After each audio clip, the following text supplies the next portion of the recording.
Hello, good evening sa mga kaibigan natin na laging nag-views ng ating vlog. Ayun, duty tayo ngayon. Luwang container. Container. Kaldero, luwang na po yan. Yung nakaraan nga palang Martis,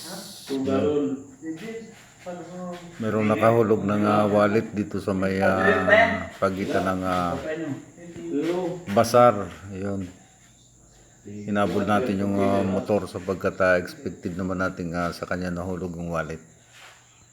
Ayun, naabutan natin dyan sa may Boulevard San Pablo,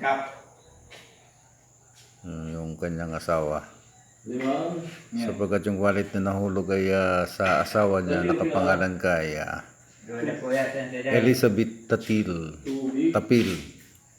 Yan, taga San Miguel. Yan. Pakilala din tayo nga, tanod tayo ng kabinitan. Yan, nasa uli natin yung wallet niya. Maraming pera.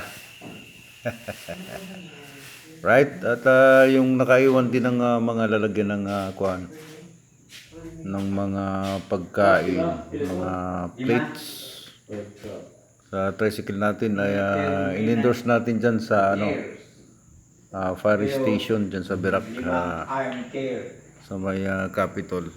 Right? Kung hindi mo pa nakukuha ay i-claim nyo na lang doon. Right? At kung nakuha nyo naman ay salamat naman at nakabalik sa iyo. Okay? Diyos maray na banggi sa gabos. Duty tayo ngayon sa ating barangay. Sinumpaan natin